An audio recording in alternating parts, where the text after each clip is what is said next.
अगर ये किसान के हितैषी होते तो फिर ये भाजपा का समर्थन नहीं करते, क्योंकि इन्होंने तो जो वोट मांगा था वो ये कह करके मांगा था कि हम बीजेपी के साथ नहीं जाएंगे और हम चौधरी देवीलाल जी की नीतियों को आगे बढ़ाएंगे। उन लोगों का असली चेहरा लोगों के बीच में उजागर हो, इसलिए मैंने ये निर्णय लिया था कि अगर मैं पहल करूंगा तो शायद ये लोग इस्तीफा दे देंगे और फिर ये सरकार जो है सत्ता से बाहर हो जाएगी। और मुझे ये उम्मीद थी कि मैं इस्तीफा दूंगा तो ये सत्ता से समर्थन वापस ले लेंगे, लेकिन हैरानी की बात है मेरे इस्तीफे के बाद उसने सरकार को और ज़्यादा मजबूती प्रदान करनी शुरू कर दी। लेकिन आज जो है ऐसे हालात इस प्रदेश में पैदा हो गए कि कोई भी रूलिंग पार्टी का एमएलए, कोई मंत्री, मुख्यमंत्री स्वयं अनाउंस करके कोई भी सार्वजनिक कार्यक्रम नहीं कर सकता। अगर कोई करता है तो किसान उसका विरोध करते हैं। विरोध इसलिए करते हैं किसान कि किसानों के साथ इन्होंने धोखा किया है। आपने देखा होगा अब तक जितने भी कोई कार्यक्रम सत्ता में बैठे लोगों ने किया, उनका विरोध लोगों ने डट करके किया। जहाँ तक कांग्रेस का सवाल है, कांग्रेस पार्टी में चौधरी भूपेंद्र सिंह हुड्डा जो है वो लगातार भाजपा की सरकार कैसे बचे, भाजपा कैसे सत्ता में रहे, उसके लिए काम कर रहे हैं। उसके एजेंट के रूप में आज लगे हुए हैं। आपने देखा था जब राज्यसभा के 2 मेंबरों का चुनाव होना था, इससे पहले वाला, उस वक्त मैं एलओपी था और मेरे सामने कांग्रेस की तरफ से एक प्रस्ताव आया था कि हम किसी ऐसे व्यक्ति को टिकट दे दें, ऐसे व्यक्ति को खड़ा कर लें जिसको आप भी वोट डाल सको और हम भी डाल दें।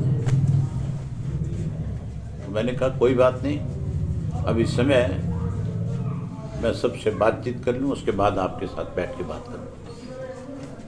मैंने पार्टी के सीनियर लोगों से जहाँ बात करी वहीं चौधरी साहब से पूछा, चौटाला साहब से, उन्होंने कहा कि ठीक है, कोई ऐसा व्यक्ति अगर बीच का खड़ा किया जाता है तो हमें कोई आपत्ति नहीं है।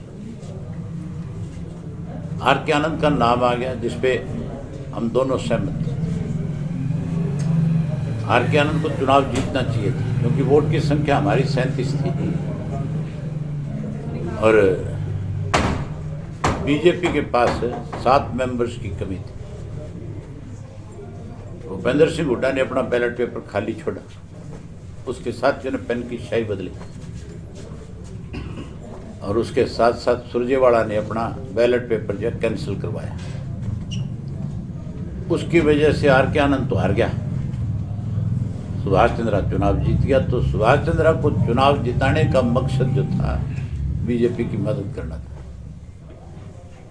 तो फिर बीजेपी की एजेंट के रूप में काम किया कि नहीं भूपेंद्र सिंह हुड्डा ने। उसके बाद जब उसके बेटे का चुनाव आया, उसके बेटे के चुनाव में भी बीजेपी के पास 2 मेंबर्स की कमी थी और कांग्रेस के 8 मेंबर ऐसे थे जो भूपेंद्र सिंह हुड्डा के खिलाफ थे, जिन्होंने इसके खिलाफ वोट डालना था। लेकिन बीजेपी ने हुड्डा का एहसान उतारना था, इसलिए कैंडिडेट खड़ा नहीं किया, हुड्डा का लड़का निर्विरोध बन गया। फिर जो विधानसभा का सत्र आया, उस सत्र के अंदर भी कांग्रेस ने वॉकआउट किया।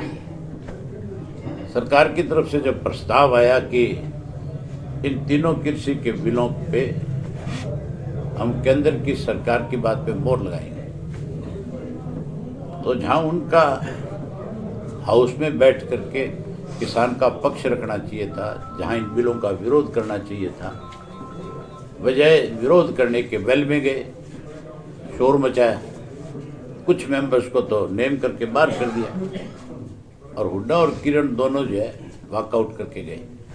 मैंने दोनों से कहा था, मैंने कहा वॉकआउट का समय नहीं है, आज किसान जो है बहुत परेशान है, और हमारी जिम्मेवारी बनती है कि हम खुल करके सरकार के सामने किसान का पक्ष रखें।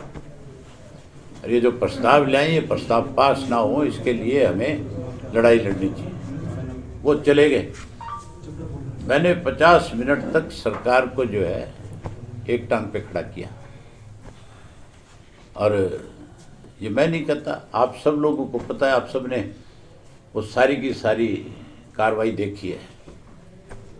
अकेले आदमी ने उस प्रस्ताव को जो वो लेकर के आए थे उसके पक्ष में वोट नहीं डालने दिया किसी। उस प्रस्ताव को सरकार ने वापस लिया, और मैंने उसी दिन फैसला कर लिया कि अब इन लोगों का जो है असलियत लोगों के बीच में है, इसलिए मैंने डिजाइन किया। सर क्या होगा, भाजपा के जो नेता लगातार एक तरफ तो बात कर रहे हैं किसानों से बात करने की, और दूसरी तरफ उनके कई बार ऐसे बयान आते हैं जिससे ये लगता है कि जैसे भड़का रहे हैं, क्या लगता है? अभी तो बहुत टाइम हो गया, किसी भाजपा के नेता की तरफ से कोई ऐसा प्रस्ताव आया ही नहीं है कि वो किसी से बातचीत करें।